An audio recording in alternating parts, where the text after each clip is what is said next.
এত ধীরে ধীরে হাঁটছো কেন? তোমার শ্বশুর বাড়িতে আসছো নাকি? তাড়াতাড়ি হাঁটো। আবির গাল ফুলিয়ে নুসরাতের দিকে তাকালো। নুসরাত সেদিকে না তাকিয়ে ভেতরে ঢুকলো। ভেতরে ঢুকতেই দেখা হলো আলম সাহেবের সাথে। আলম সাহেবের সাথে নুসরাতের চোখাচোখি হতে আলম সাহেব ভয়ার্ত চোখে তাকালেন নুসরাতের দিকে। আলম সাহেবের হাতে থাকা কফির মগ হালকা নড়ে উঠল। নুসরাত আলম সাহেবকে তার দিকে ভয়ার্ত চোখে তাকিয়ে থাকতে দেখে ফায়দা নিল। আলম সাহেব নুসরাতকে তার দিকে তাকিয়ে স্মিত করতে দেখে কেটে পড়তে চাইল। নুসরাত আলম সাহেবকে পালাতে দেখে পিছু ডাকলো। আলম সাহেব জিব্বায় কামড় মারলেন, বিড়বিড় করলেন, ফেঁসে গেছে বাবা, আজ আর রক্ষে নেই তার। নুসরাত আলম সাহেবের মনোভাব হয়তো বুঝলো, তারপরও গাল বাঁকিয়ে মিষ্টি করে হাসলো আলম সাহেবের উদ্দেশ্যে। অফিসের চারিদিকে একবার চোখ ঘোরালো, সবাই যে যার কাজে বিজি, কেউ তাকে এখনো খেয়াল করেনি। নুসরাত আলম সাহেবকে ইশারা করে তার দিকে এগিয়ে আসার জন্য বলল। আলম সাহেব এগিয়ে এসে কফির মগ নুসরাতের দিকে এগিয়ে দিয়ে নেওয়ার জন্য সাধলেন। নুসরাত না করে দিল। আলম সাহেব সামাজিকতা রক্ষার্থে টেনে হাসলেন। আরে আঙ্কেল, টেনে টুনে হাসতে হবে না। আলম সাহেব ঢোক গিললেন সূক্ষ্ম গলা ভেজানোর জন্য। তারপরও মনে হলো খড় হয়ে যাওয়া গলা একটুও ভিজল না। আজ গলা এত শুকিয়ে যাচ্ছে কেন? না মা, টেনে হাসবো কেন? এটা তো সৌজন্যতা রক্ষাতে হাসলাম। হুম হুম, সবই বুঝলাম, কিন্তু একটা কাজ করতে হবে আপনাকে আঙ্কেল। কি কাজ? আপনি একটু মাইকটা নিয়ে আসেন। আলম সাহেব বিপরীত কোনো প্রশ্ন না করে মাইক নিয়ে আসতে গেলেন। কথা বললে কথা বাড়বে, যত দূরত্ব রাখা যায় এই মেয়ের থেকে তত ভালো। নুসরাত সামনে তাকিয়ে আরশকে খুঁজলো। আশপাশে আরশকে খুঁজে পেল না। ধারণা করলো আরশ নিজের কেবিনের ভেতর এতক্ষণে পৌঁছে গিয়েছে। নুসরাত একবার কালো গ্লাস দিয়ে আবৃত আরশের কেবিনের দিকে তাকিয়ে পকেটে হাতড়ালো মোবাইলের খোঁজে। মোবাইল বের করে হাতে নিয়ে কল লিস্টে ঢুকলো। কাল্লা আরুষ শাহ লিখে সেভ করা নাম্বারে কল করলো। আরুষ কল ধরে কর্কশ কণ্ঠে বলল, কি হয়েছে? কল দিচ্ছিস কেন? এই মাত্রই তো তোর সাথে দেখা হলো। কি দরকার তখন বললি না, এখন কল করছিস কেন? তোর মতো তো আর আমি বসে নেই, কাজ করছি আমি। নুসরাত শব্দ করে হাসলো। কালো গ্লাস দ্বারা আবৃত কেবিনের দিকে এক দৃষ্টিতে তাকিয়ে থেকে বলল, আপনি কোনো কাজ করছেন না। তুই কিভাবে জানলি যে এইভাবে নিশ্চিত হয়ে বলছিস? না জেনে আন্দাজে কথা বলা বন্ধ কর। নুসরাত প্রতিবাদ করলো না আরুষের কথার। শব্দ করে হেসে শুধু বলল, আপনি এখন আপনার চেয়ারে বসে টেবিলে 2 হাত ভর দিয়ে হাতের রবিস কিউব মেলাতে মেলাতে ঠিক আমি বরাবর তাকিয়ে আছেন।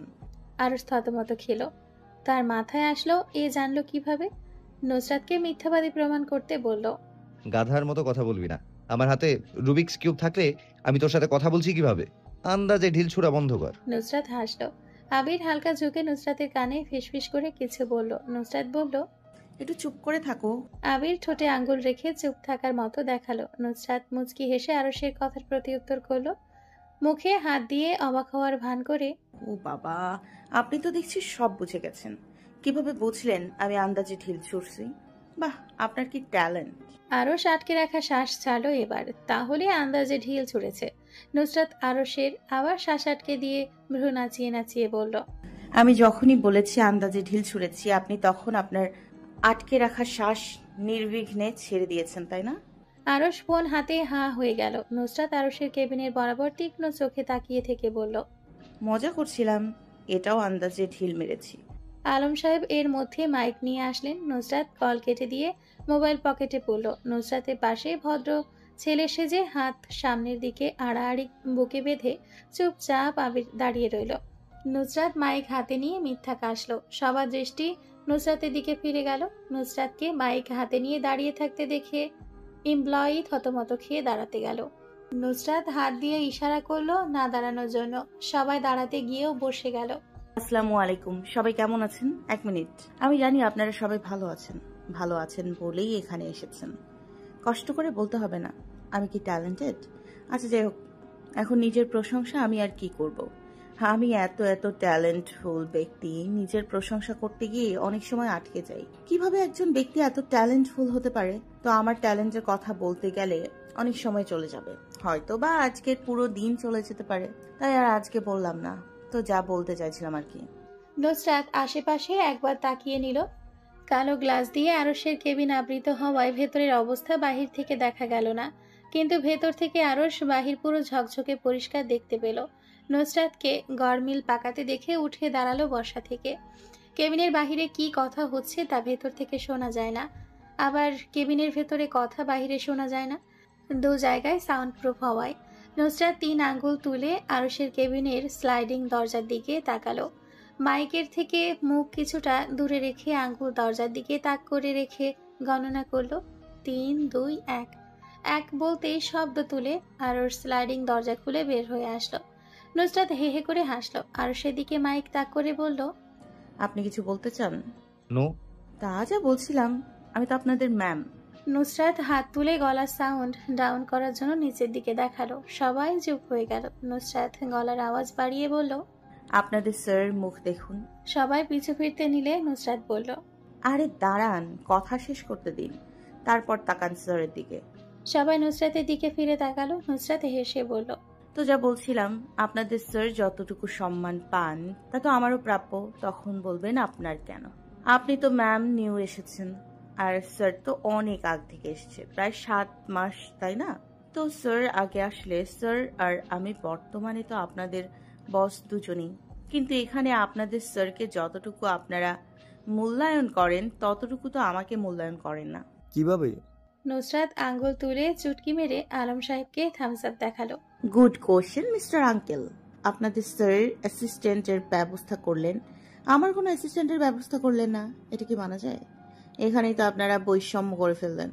উনি আগে এসেছেন বলে ওনাকে বেশি প্রায়োরিটি দিবেন, আমাকে দেবেন না। এটা তো অন্যায় করছেন আমার মতো অবলা শিশুর উপর। সবাই বলল, ঠিক ঠিক। নুসরাত মাইক হাতে নিয়ে আরশের দিকে তীক্ষ্ণ চোখে তাকিয়ে হাসল। আরশ দরজার সামনে এক হাত পকেটে পুরে বলিষ্ঠ শরীর নিয়ে নিষ্প্রাণ দৃষ্টিতে নুসরাতের পানে তাকিয়ে থাকলো চুপচাপ। দেখতে চাইল নুসরাত কত দূর যেতে পারে। বেলা গড়িয়েছে, সূর্যের দেখা মিললেও এর 2 ঘন্টা পর সূর্যের আর কোনো দেখা পাওয়া গেল না। লাঞ্চ করার জন্য জাইন ইসরাতকে নিয়ে রেস্টুরেন্টে গিয়ে বসলো।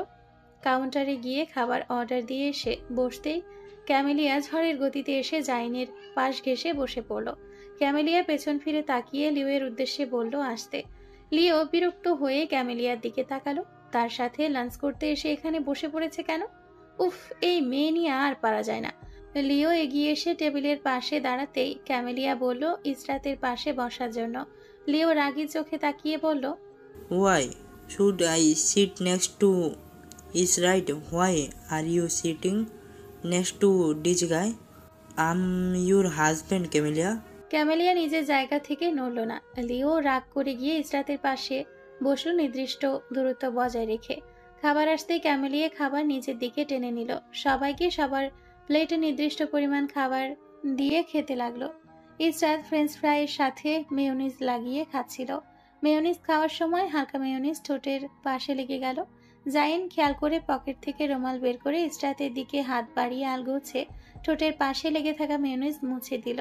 আকস্মিক এমন ধাক্কা সামলাতে না পেরে একসাথে ইসরাত মুখের খাবার গিলতে না পেরে কেসে উঠল। জাইন পানির গ্লাস ইসরাতের ঠোঁটের কাছে ধরল। ইসরাত চোখ বড় বড় করে জাইনের দিকে তাকিয়ে থাকলো। জাইন চোখ দিয়ে গ্লাসের দিকে ইশারা করলো পানি নেওয়ার জন্য। ইসরাত বিস্ময়ে চোখ বড় করে পানি হাতে নিয়ে এক চুমুকে সব পানি খেয়ে নিল। জাইন গম্ভীর গলায় বলল, ধীরে পানি খেতে। ক্যামেলিয়া গালে হাত দিয়ে জাইনের পানি মুগ্ধ দৃষ্টিতে তাকিয়ে রইল। লিও এর দিকে আর চোখে তাকিয়ে বলল, হাউ সুইট ইজ রাইট। তোমার রুমমেট অনেক কেয়ারিং, আমি আমার কেয়ারিং রুমমেট ডিজার্ভ করি। ইসরাত বিচলিত হয়ে ঠোঁট টেনে সৌজন্যতার হাসি হাসলো। ক্যামেলিয়ার দিকে দাঁত কিরমির করে তাকিয়ে থাকলো লিও। ক্যামেলিয়া লিওয়ের রাগী চোখের হাত থেকে বাঁচার জন্য ফিরে তাকালো না। জাইন বা হাত দিয়ে চুল ব্যাকব্রাশ করলো। ইসরাতের দিকে শান্ত দৃষ্টিতে তাকিয়ে থেকে বলল, Are you okay? Yeah. Are you sure? Israt থতমত খেয়ে কথা গুলিয়ে ফেললো। বাংলা ইংরেজি মিশ্রণে বলল, Yeah, I'm sure. জাইন কপালে হাত রেখে নিজের সিটের পাশে গ্লাসে দ্বারা আবৃত জায়গার বাহিরে তাকিয়ে কোনো রকম হাসি আটকানোর চেষ্টা করলো। নুসরাত চোখ সরিয়ে নিয়ে সবার দিকে তাকালো। গলার আওয়াজ আরেকটু বাড়িয়ে দিয়ে বলল, যখন অফিসের পক্ষ থেকে আমাকে কোনো অ্যাসিস্ট্যান্ট দেয়া হয়নি, আমি তাই নিজের অ্যাসিস্ট্যান্টের ব্যবস্থা করে ফেলেছি। সবাই উৎসুক দৃষ্টিতে নুসরাতের দিকে তাকিয়ে রইল। নুসরাত পা দিয়ে চেয়ার টেনে নিজের কাছে নিয়ে আসলো। চেয়ারের উপর উঠে দাঁড়িয়ে বলল, তো যা বলছিলাম, আমার অ্যাসিস্ট্যান্টের ব্যবস্থা করে ফেলেছি এবং আমার অ্যাসিস্ট্যান্ট হলো নিজের এক হাত দিয়ে আবিরের এক হাত চেপে উপরের দিকে ধরে বলল। দ্য গ্রেট আবির। আরশ প্রতিক্রিয়াহীন দাঁড়িয়ে রইল কেবিনের সামনে। নুসরাত হাততালি দিল, তার সাথে তাল মিলিয়ে সবাই হাতে তালি দিতে শুরু করলো। আবির হাঁ করে নুসরাতের দিকে তাকিয়ে থাকলো। এসব হচ্ছেটা কি?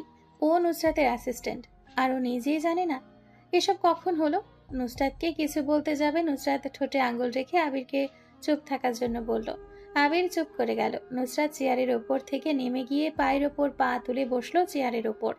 আপনারা যে আমাকে অ্যাসিস্ট্যান্টের ব্যবস্থা করে দিলেন না, তাতে আমি প্রচুর ব্যথিত হয়েছি। আরশ এতক্ষণ চুপ করে থাকলেও এবার নুসরাতকে প্রশ্ন করলো। আরশের ডিপ গলার স্বর শুনতেই হালকা কথা বলার শব্দ এক নিমিষে থেমে গেল। তার গম্ভীর গলার স্বর নীরব পরিবেশ প্রতিধ্বনি হয়ে ফিরে আসলো। তো ম্যাডাম, আপনার ব্যথিত হওয়ার কারণ আমরা কি জানতে পারি? কারণ আপনি তো আপনার অ্যাসিস্ট্যান্টের ব্যবস্থা নিজে নিজে করে নিলেন, অফিস কর্তৃপক্ষের সাথে আলোচনা করার কথা চিন্তাই করলেন না, তারপরও আপনি ব্যথিত। Why ma'am?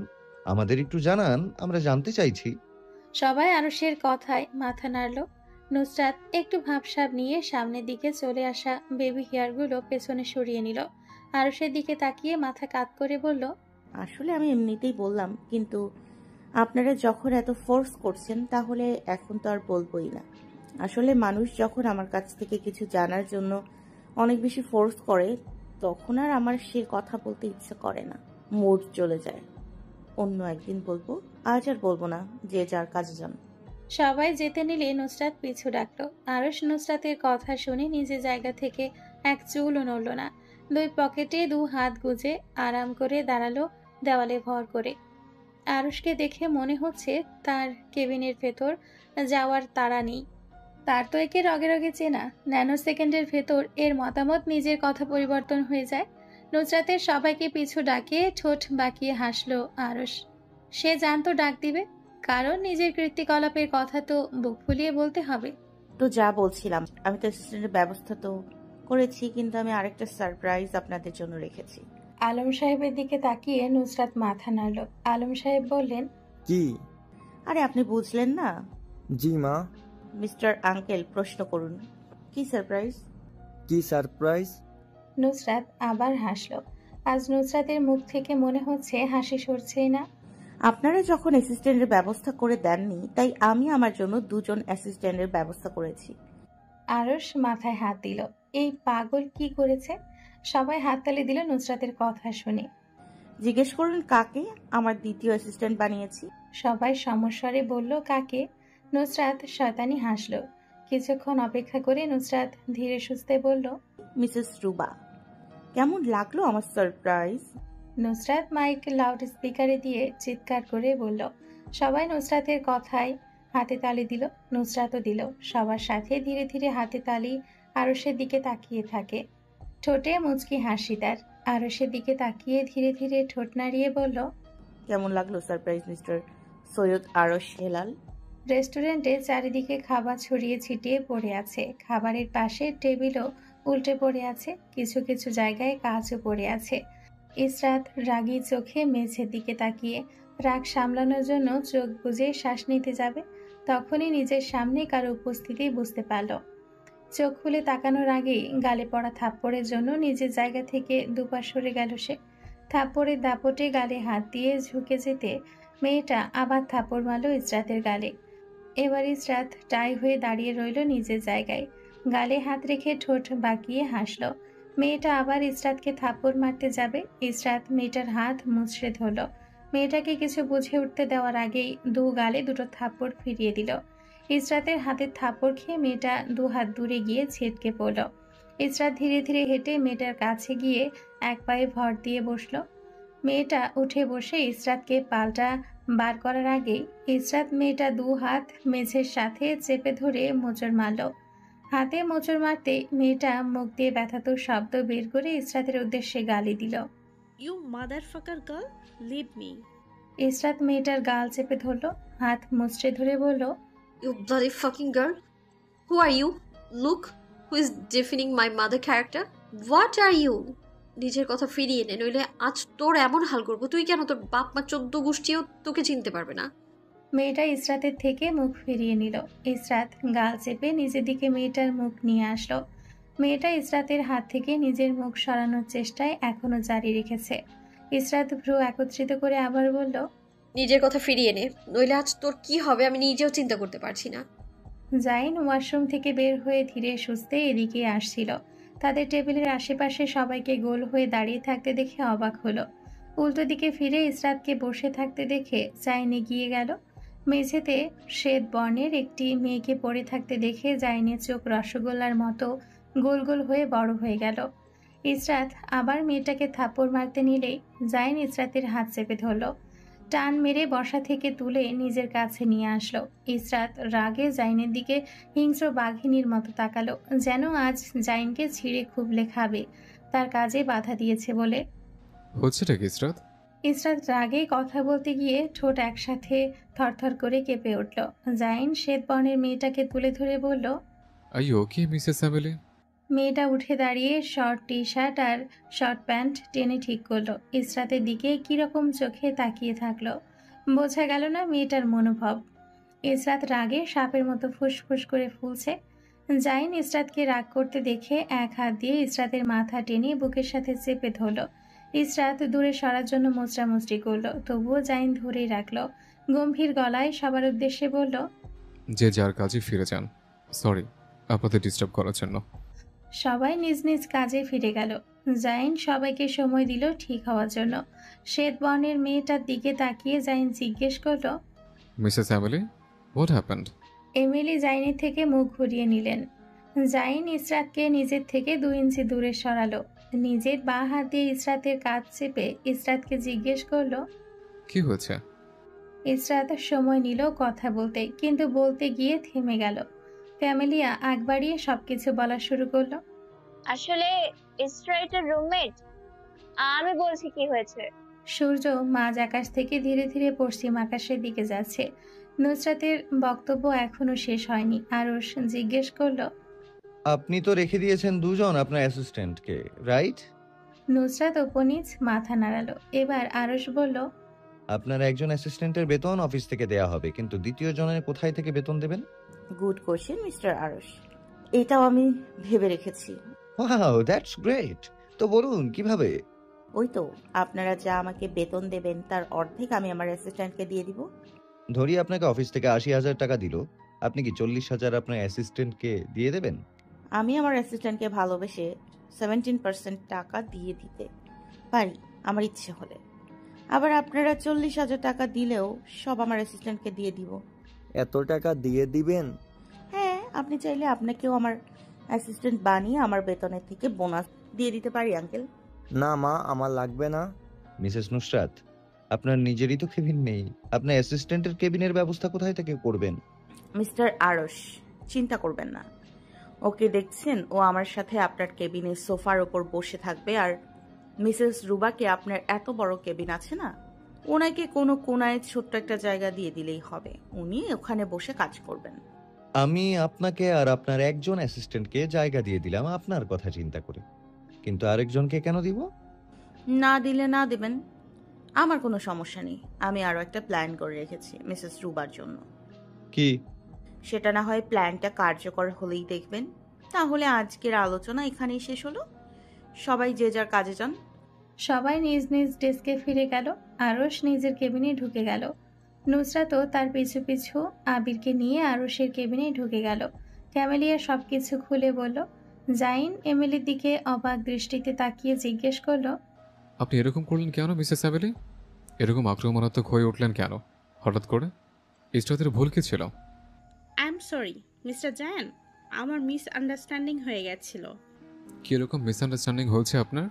আমি তোমাকে পেছন থেকে দেখে মনে করেছিলাম জোসেফ। ও অন্য মেয়ের জন্য আমাকে চিট করেছিল। এরকম উগ্র আচরণ করে ফেলেছি আমি। Again sorry mister Zain. ইসরাতের দিকে আঙ্গুল তুলে এমিলি জিজ্ঞেস করলো, who is she? Your girls? Zain ইসরাতকে টেনে আরেকটু কাছে নিয়ে আসলো।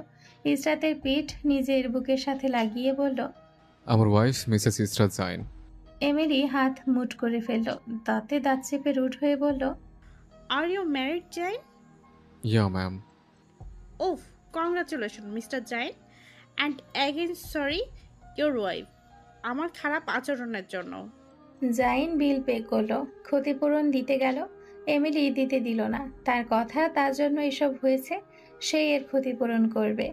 জাইন এমিলির কাছে হার মানল, অগত্যা বিল পে করতে দিল এমিলিকে। জাইন ইসরাতকে এখনো চেপে ধরে আছে নিজের সাথে।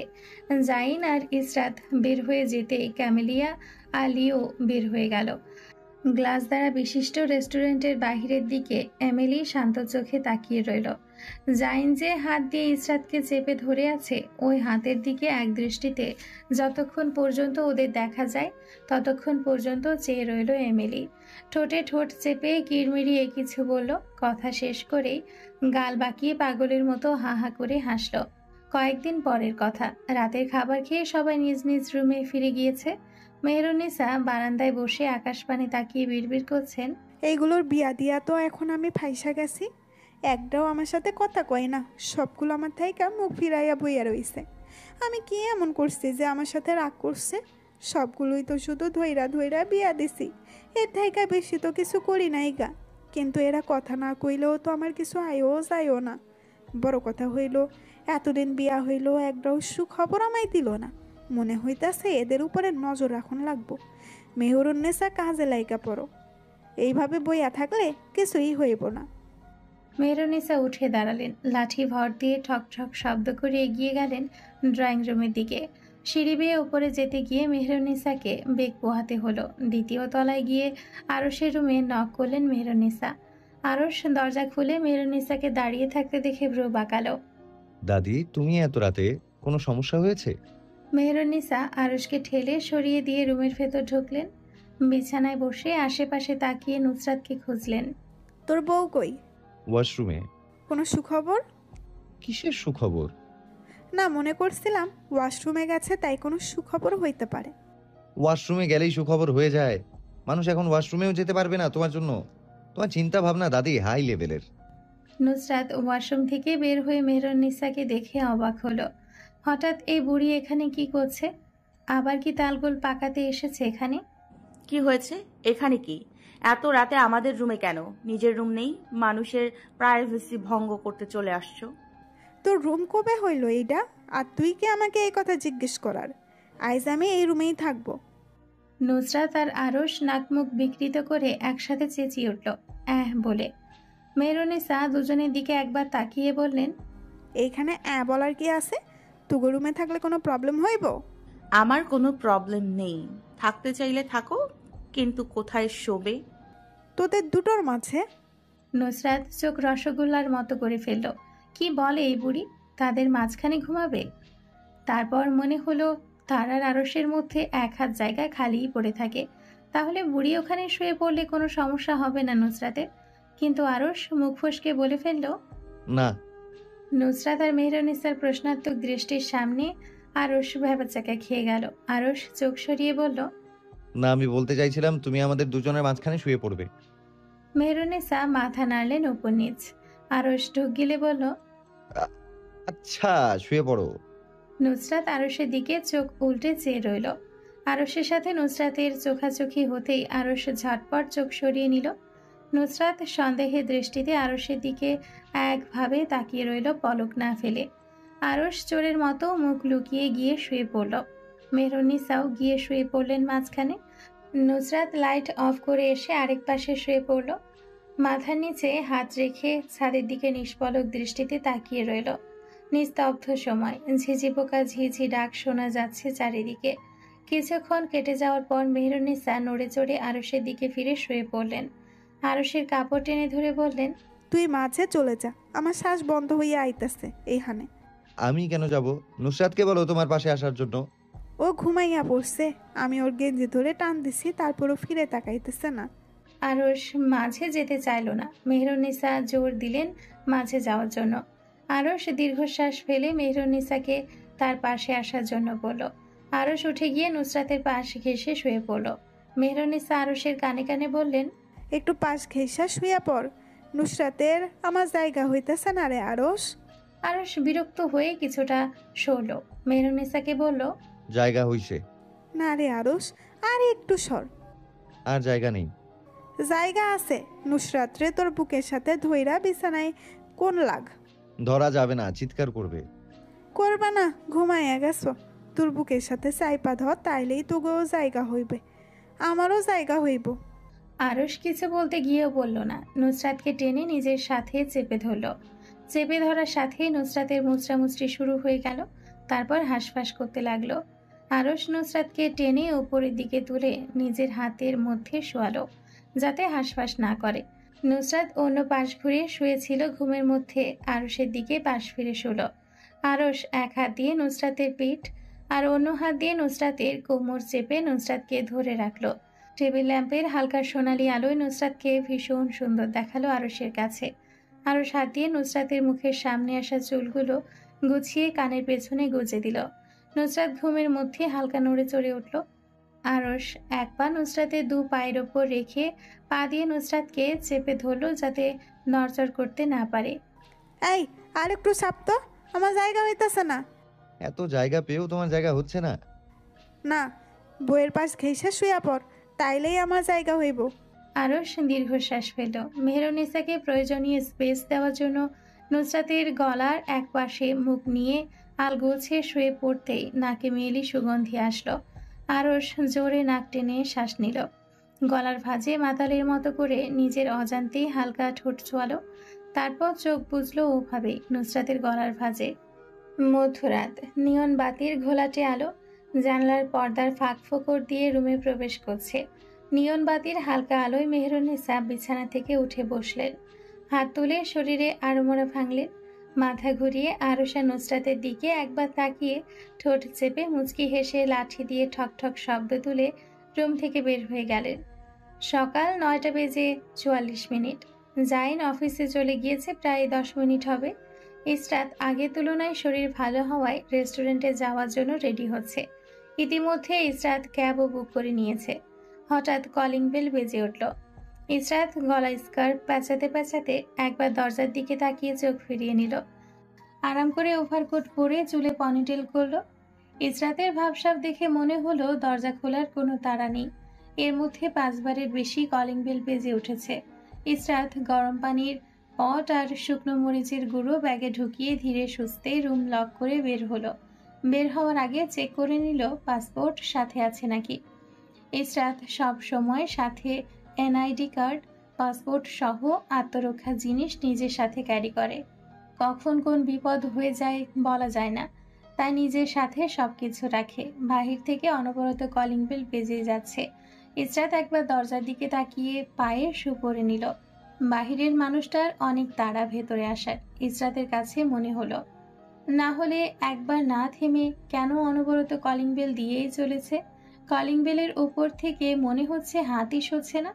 ইসরাত অলস ভঙ্গিতে দরজার দিকে এগিয়ে গেল। দরজার হ্যান্ডেলে ধরে মোচড় মারতে ওপাশের ব্যক্তি ক্ষিপ্র ভঙ্গিতে ইসরাতকে থাপ্পড় মারতে নিল। ইসরাত হঠাৎ এমন আক্রমণে তাজ্জব বনে গেল। চোখ গোল গোল করে তাকিয়ে থেকে সামান্য নিচের দিকে ঝুঁকে গেল। মেয়েটা অশ্রাব্য ভাষায় ইসরাতকে গালি দিচ্ছে। You bitch! How could you take giant waste for me? Israt তাচ্ছিলের হাসি হাসল। মেয়েটা ইসরাতকে ঠোঁট বাঁকিয়ে হাসতে দেখে গালি দিল। You bloody bitch girl! Don't smile! Israt তবুও হাসল। মুখ আর কান লাল হয়ে গিয়েছে এতক্ষণে। সেকেন্ডের সাথে ইসরাতের মুখের রিয়াকশন চেঞ্জ হয়ে গেল। মেয়েটা ইসরাতকে হাসতে দেখে থাপ্পড় মেরে বসলো। ইসরাতকে ধাক্কা দিয়ে অ্যাপার্টমেন্টে ঢুকে গেল। ইসরাত শুধু মেয়েটার দিকে তাকিয়ে রইল। পেছন থেকে কিছুক্ষণ মেয়েটার দিকে তাকিয়ে থেকে বিশ্রী হাসি হাসল। আরশের ঘুম ভাঙল সকাল 8টার দিকে।